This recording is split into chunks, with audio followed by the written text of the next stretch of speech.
Welcome to Ira's Everything Bagel, where I talk with intriguing people about everything, their passions, pursuits, and points of view. May is Jewish American Heritage Month, which celebrates Jewish heritage and recognizes the history of Jewish contributions to American culture, from business people to musicians to Supreme Court justices to politicians to civic leaders. My guest is Sarah van Loon. She's Chicago Regional Director for the American Jewish Committee, also known as AJC. For everything about the committee, go to ajc.org, and you can follow them on Twitter, Facebook, Instagram, and YouTube. And Sarah, welcome to the show. Thank you so much for having me, Ira. I'm thrilled to be here. Well, it's a delight. Many of our people may not know, many of our audience may not know, what is the American Jewish Committee? So let's start with that. I love that question. So American Jewish Committee, or AJC, we are the global advocacy organization for the Jewish people. We tackle some of the world's most toughest problems, both here in America and across the world.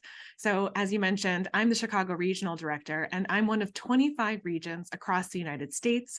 We have 15 offices overseas and more partnerships with Jewish communities around the world, which really helps power AJC's global advocacy work. So right now we're combating anti-Semitism, or we're going against all types of not just Jew hate, but hate against any people, any minority, and also working to promote democratic values and human rights for all. Because we understand when the world is a safer place for minorities, it's a safer place for all people. And your role specifically is designed to do what? Now that we understand about the committee a little bit, and you talked a little bit about your role, but give us a little bit more specifically about what you do. Yeah, so here in the regions, we're really tailored to respond to what's happening on the ground. So in Chicago, we're really fortunate to have a robust group of a diplomatic corps. So we've got representatives and consuls generals from over 60 countries based in Chicago, and we hold regular diplomatic advocacy meetings with them. So that looks like talking about bilateral issues between the US and, say, India, or whichever country we're meeting with that day, where we're also raising issues about anti-Semitism, or perhaps how Israel is being treated at the UN. So every day is a little bit different, or certainly every meeting is. And in addition to that, we do a lot of interfaith and intergroup dialogue because we work to build strong, not just bridges, but coalitions with those of other faiths and ethnic communities. So here in Chicago, we've got really strong partnerships with the Latino community, with the Greek community, with so many others. My colleagues work so hard every day, as do our volunteers. And I think that's also what makes our work here in Chicago so unique. We have a huge volunteer base of folks who are actively engaged in this advocacy work with us. So whether it's legislative advocacy at the local, state, or federal level, or joining me on trainings that we do for elected officials and community groups to understand what is contemporary anti-Semitism today and what can all people do to be good citizens and to look out for their neighbors. So how do you look so optimistic and stay so optimistic when you see the rise of anti-Semitism, not only around the world, but in the United States? Because you seem to be a very happy person. Thank you. I do focus definitely on the Jewish joy aspect of what we do. And it's one of the reasons that brought me back to AJC, because I know I get to come to work every day and do something about those issues. So yes, dealing with anti-Semitism all day, every day is exhausting, and it can definitely be demoralizing. But then I see wins, like one of our high school students telling us that because they participated in one of our leadership development programs, that he felt comfortable speaking out when there was an incident at school or when someone was saying something anti-Semitic. He felt like he actually knew what to say in a non-confrontational way to let the person know that what they were saying was hurtful, whether they knew it or not. And like that fills me with so much joy, because look at that young person who now knows that they have a voice for themselves and they know how to use it. So for me, I really try and find those glimmers of joy, because otherwise it's far too easy to be cynical and to feel like, oh my gosh, we're just rolling this, Sisyphean rock up the hill. What kind of difference are we going to make for, one of the world's oldest hatreds? But, frankly, we're making a difference, and that feels really good. Don't you find it's interesting? I've talked about this with other guests over the years. It doesn't seem to have anti-Semitism never seems to have a very specific hate. It's almost a universal hate, whether you're from the right, the left, whatever ethnic group you are, whatever nation you are. I mean, there's countries that have one Jew in them, and yet there seems to be that hatred. And it's so fascinating. I don't know if they've ever done any studies as to what causes that, but maybe you would probably have more access to that than I would. Yeah, so AJC, we put on studies every year, specifically looking at the state of anti-Semitism in America. And so we query both non-Jews, like the general US public, as well as Jewish Americans to understand their perceptions and experiences. But a number of other Jewish groups also do surveys that I think to the, uninitiated, so to speak, so folks who, don't live and breathe in the world of anti-Semitism like I do, they may look like we're all just a bunch of, Jewish groups doing a bunch of different Jewish surveys, but they each inform different aspects of, just as you described, this kind of larger hate, where it comes from where, from what sources. So we're able to utilize all this data to get that picture. And you're exactly right. We see anti-Semitism coming from the far left, from the far right, and with religious extremists. But also the way that anti-Semitism is different from other forms of hate, say racism or homophobia, anti-Semitism is also a conspiracy theory. It's some type of, it's not just Jew hatred on its own, but it's this conspiracy theory that there's somehow this nefarious, I don't know, puppeteer in the background controlling all of the world's things. So you don't exactly see that with other forms of hate. And that's one of the ways that makes it so insidious. You also see it with punching up, oh, people think that Jews are really privileged and we're all fine. Yeah, well, 75 years after over 1/3 of the Jewish community was murdered in the Holocaust, like, nope, not quite yet. The contributions to American culture of Jewish Americans is amazing. And yet, just to the topic of anti-Semitism, you could point all these contributions out to someone who's an anti-Semite, and it doesn't seem to matter. It could be some scientific invention or medical innovation that saves their lives, but they can't get past that point that it was done by someone who's Jewish. Yeah. Fascinating. I mean, just the psychology of it is always fascinating. Yeah, I mean, just the hatred that some folks will hold on to is shocking. And going back to that joy aspect at the same time, it's certainly anecdotal, but I've, seen folks who are reformed neo-Nazis who come out and were able to show how, they've transformed from their own ignorance. So I don't think all is lost out there. But to your point, yeah, especially during Jewish American Heritage Month, there is so much to celebrate and there's so much to dive into with Jewish history and Jewish culture. And it's one of the things that I'm so happy to be doing during this month of May, that to spend a little bit of extra focus on Jewish joy and not just have to talk about anti-Semitism all the time. So it's a great month. Good. Tell us a couple of things that you've learned over the years regarding the contributions of Jews to American society. So I think one of the things that stands out to me is the multifaceted ways in which Jews have contributed. There's not just one industry or one area. You find Jewish American contributions to all aspects of American life, whether it's culinary or in the film industry or in the law or you name it. There's Jewish individuals who've been a part of making history and doing something incredible. I mean, just look at Ruth Bader Ginsburg. What an inspiring figure, a immense, contribution to the world of American jurisprudence.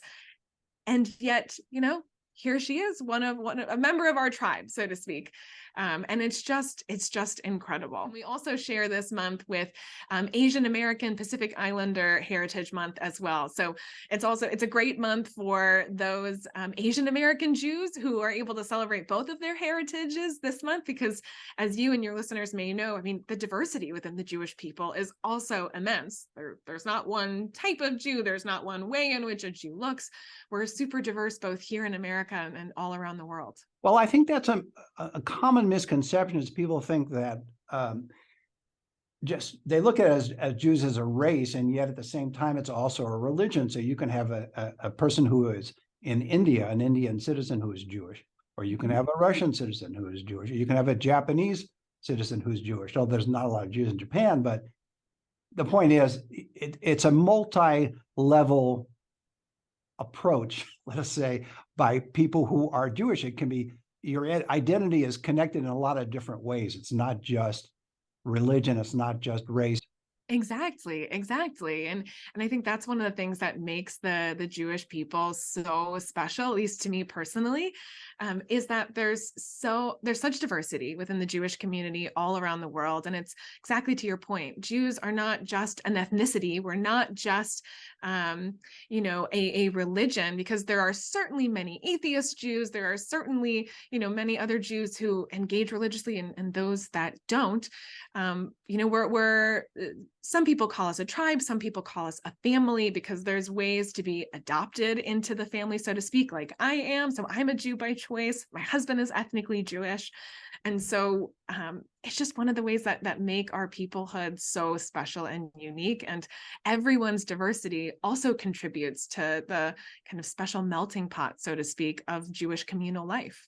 If it's not too personal, how did you decide, or why did you decide to become a Jew? Yeah, so I did not grow up Jewish, and it was actually a few years Well, after. there are Jews that don't grow up Jewish, so that's why I want to clarify you were not Jewish in any sense. Exactly. That's Religion, very, right? very true. And Okay. a number of my friends, really didn't grow up with much Jewish upbringing, so to speak. So you're exactly correct. So I grew up evangelical, and it was kind of in college that it no longer fit, so to speak, is kind of how it felt spiritually for me. But I knew that I was raised to be a woman of faith. And so for me, I kind of just kept searching. And professionally, I fell into the Jewish world. I started working at our local Jewish Federation. And the more that I learned about the Jewish life cycle, the more that I learned about Jewish life and everything with it, there was just something deep within me that just felt right.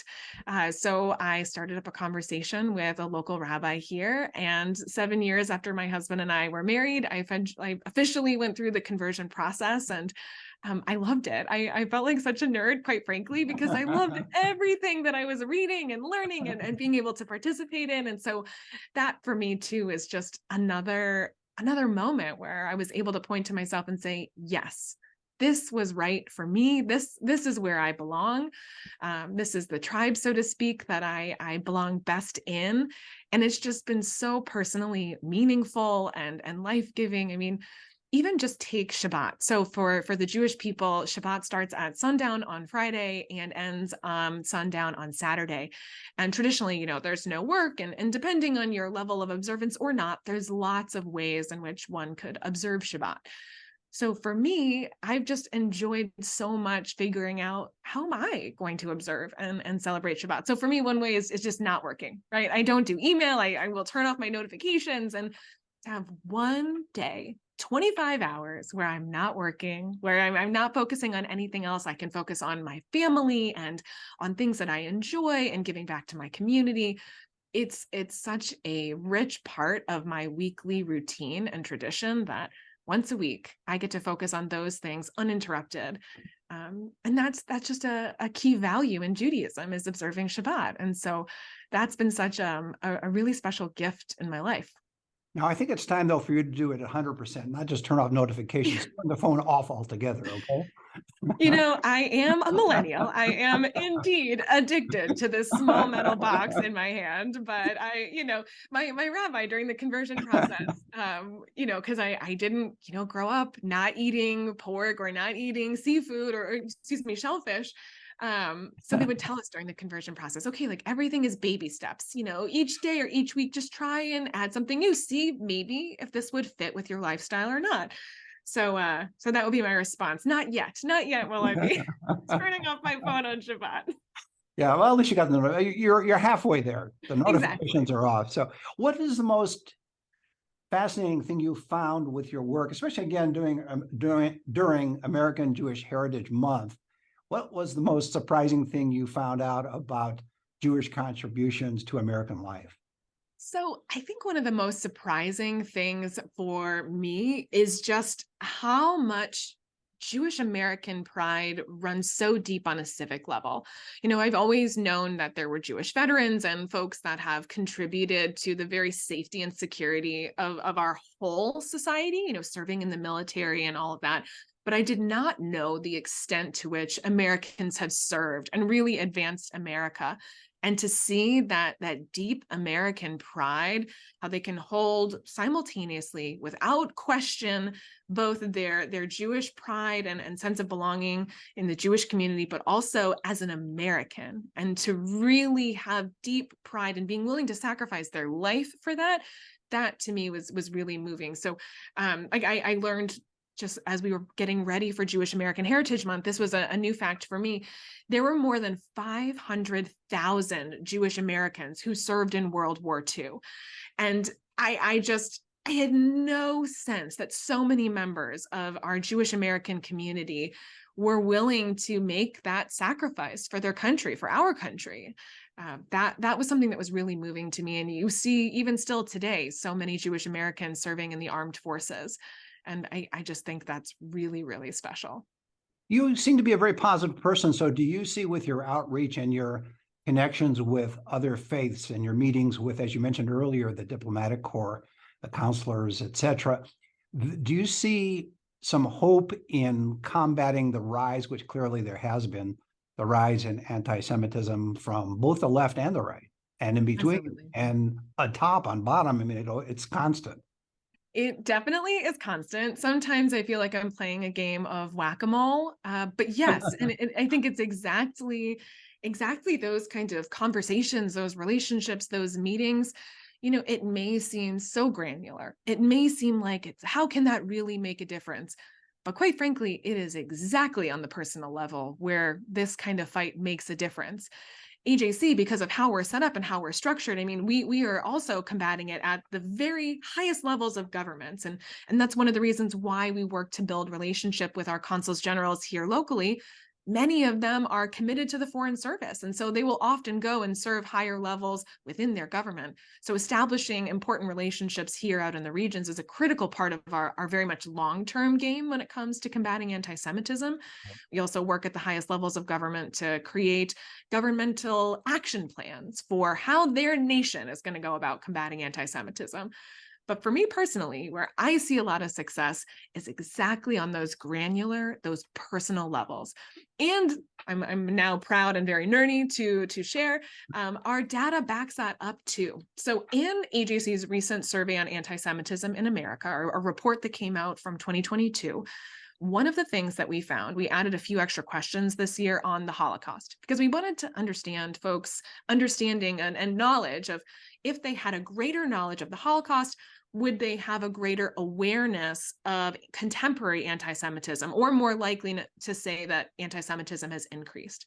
And we found a correlation. If folks had more knowledge about the Holocaust, they were more likely to be able to recognize what anti-Semitism is today in the contemporary sense. That that connection went even further. If they knew a Jewish person, their knowledge and awareness also was increased to yet another level. And so for me, when I think of these smaller group meetings that we have, especially when we're meeting with folks outside of the Jewish community, I know that just the fact that they're meeting with a Jewish person, like even just that alone can make a difference, because folks may not understand the impressions that they may have about a Jewish person. They may not realize what they thought. I mean, I hear stories from my board members, one who is a little bit older, but tells a story about when he went to college and his college roommate found out that he was Jewish. And he said, well, where are your horns? Because that was, right, I know, like we can laugh about it now, but for many people, like that was a conspiracy theory, that was an anti-Semitic conspiracy theory that went around about Jewish people, that they were, quote, like the devil and thus had horns. And like, nowadays we're like, are you kidding? Like that's wildly inaccurate. Like, how crazy is that? And yet, folks may not realize that these are some of the thoughts that they hold. And so just having those person-to-person meetings makes a difference, because then they're able to say, well, wait a second, I know a Jewish person and they're not quite like that. Or, I heard about this and I'm not sure if that's true, but this Jewish person I met with, I think I can ask them. Like, they seemed really nice. So, it may seem small, but I'm certainly able to see the cumulative effort of all of those little interactions adding up. And quite frankly, I think it makes for a much stronger society, because just as I'm helping to share about the Jewish community or the dangerous effects of anti-Semitism, I'm also learning about them. So I'm able to learn more, say here in Chicago, about the Latino community and the vibrancy and the diversity within the Latino community, and what are the issues that affect them. And oh my gosh, wow, we share some of these issues in common. So okay, well, let's advocate together. If we're both, on the negative end of this stick, so to speak, well, then let's band together and do something about it. And I think that's why I'm so optimistic is, yeah, anti-Semitism is hard and it comes from so many different sources. And every day there seems to be a fresh batch of it. Mhm. And yet there are concrete, measurable things that folks can do to make a difference. And AJC is helping to lead the way with that. It's interesting too, you mentioned about, for example, the Latino community. And again, you can be a Latino and be Jewish. Yeah, absolutely. We've So, got a number of folks who are engaged in our work who are Latino Jews. And right. my colleague in St. Louis, she was born in Mexico and is a proud Latina Jew. And it's just, again, the diversity of our Jewish community is beautiful and it's vast. And I'm so grateful to be a part of it. Have you, because you grew up initially, well, we all grow up, but well, you grew up not as a Jew, but later on became a Jew. So you didn't encounter anti-Semitism as a kid or even as a teenager, but at the point where you then became Jewish, have you encountered personally any anti-Semitism meeting someone? And can you give us a little bit of that sense of what you felt when that happened? That's a really great question. So I've been super fortunate that I personally have not, at least yet, been directly targeted because of anti-Semitism. That being said, um, I've definitely seen a lot of anti-Semitism, and not just because this is my job and part of the work that I have to do. I'm a human being on social media, and that place is rife with anti-Semitism. And in fact, exactly to your point, because I didn't grow up Jewish, my family is not Jewish, and so I had to have a conversation with a relative of mine last year because they posted something anti-Semitic on social media. And so here I was, I combat anti-Semitism for a living, right? And here I was having to call in my own family member. I use the term call in because I didn't want to just, blast them out on social media. Right, My of course. relative's an anti-Semite, because I know them. I know that, if they realized what they were posting, they, wouldn't say those things. So How I did that go literally, though? okay, so I'll be very honest, listeners. This is maybe a I little bit insist on only too being honest vulnerable, on this show. right? So like, I do this for a living, and still, like, I was shaking. My little thumbs were shaking as I was texting on my phone my response to, my relative. And I said to them, like, hey, I know you. I know you're a really good person. I know you would never intentionally do this, but I wanted to let you know what you posted, on your Instagram story was anti-Semitic, and it was really hurtful. And like I said, I know you. I know you would never intentionally do this. So I wanted to just let you know, and I want to see if you'll take your post down. 'Cause it was really hurtful. And I could not have received a better response from my family member. And I'm so honored and grateful that was the reaction was such. So they were like, oh my gosh, I had no idea. I saw all So these they other didn't get people posting. they didn't get defensive. They saw what you were saying or heard Exactly. And what you I were saying, and Exactly. And they I took like to action. think that one of the reasons why they didn't get defensive was because I didn't just go in or reply to that story and say, like, you are super anti-Semitic. This is so rude, like, blah, Mhm. blah, blah. And just No, like, that would have gotten quote them unquote, defensive. attack them. Yeah, that would have gotten Exactly. defensive. So yeah. And so I think, so that's how I try to approach it of, you know, if someone was coming to me to say that something I posted was harmful, what kind of communication would I best receive? And so that's how I was mentally thinking about reaching out to my family member. I didn't want to cause a fight. I did want to communicate that what they posted was harmful, and I wanted to help educate them that what they posted was not just harmful, but it was anti-Semitic, and why it was. And so we were able to have this really long conversation in our DMs about it, and they took down the post. And so I'm really lucky, right? I had a Mhm. positive ending to that story. Not everybody is so lucky with that. We've had synagogues in our neighborhood spray painted with swastikas or with other anti-Semitic graffiti. We've had Jewish preschools, one that was just by my house that had a bomb threat called in. And it's like, what like, what kind of Jewish preschool or what kind of harm could they cause you? But like, that's kind of the broken mentality, so to speak, of an anti-Semite, right? They want to cause that pain and that fear. And so for me, it's so important to stay optimistic, to stay positive, but also to take that important incremental action every day, because there's no way I'm letting an anti-Semite win. Like, absolutely not. Are you going to have the family member over for Shabbat dinner? I would love to. They live out of state, they live in a different state, but if they come and visit me, oh my gosh, yes. And I'll bake them challah, and we'll, I'll teach them some of my Jewish traditions. And oh my gosh, I would love that. I know this is a challenging question, but what's the most important contribution that Jews have made to America since it's, again, American Jewish Heritage Month?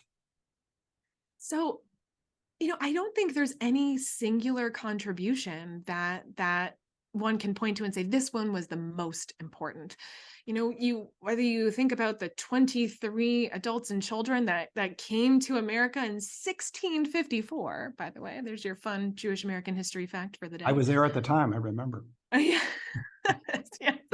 So, we've got 369 years of Jews in America being strong patriots. So I know this may not be the exact answer that you were looking for, but I think that for me is the most important contribution, that Jews have never given up in America. And even though Jews have a homeland in Israel, and many of us are committed to its security, and so there can always be a homeland for the Jewish people and a safeguard for the Jewish people, we're still super proud Americans. And that, for me, that kind of singular contribution as a whole, our entire community, dating back from the beginning, our commitment to this country and its ideals, that's something that I think is just so extraordinarily special.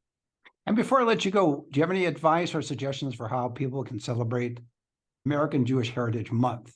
Yes. So I've got two things for them. One, post about it, help celebrate, go find your own fun Jewish fact of the day, of the week, of the month, and post about it. Acknowledge that it's Jewish American Heritage Month, and acknowledge the contributions of American Jews throughout history. You can post about it on your social media. You can go to ajc.org/Jewish American Heritage Month to find not only fun facts, but there's a quiz there, which I definitely learned a few things on that quiz myself, I'll confess. And so, there's just really simple ways. If you've got a Jewish person in your life, wish them a happy Jewish American Heritage Month. It's nice to be acknowledged.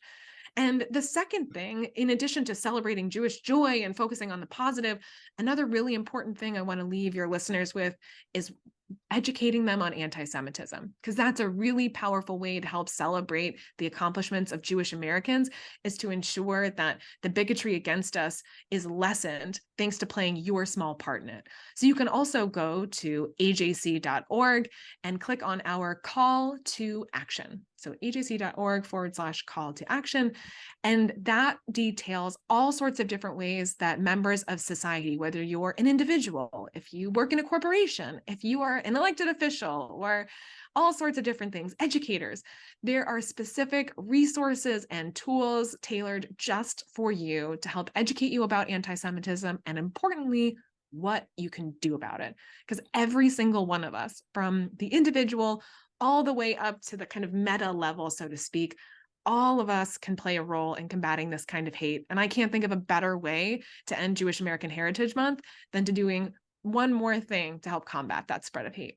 Well, that's a great way to leave it. My guest has been Sarah van Loon. She's Chicago Regional Director for the American Jewish Committee, and also known as AJC. For everything about the committee, go to ajc.org, and you can follow them on Twitter, Facebook, Instagram, and YouTube. And Sarah, thanks for being on the show. Thanks so much for having me. And join us every Thursday for a new schmear on Ira's Everything Bagel.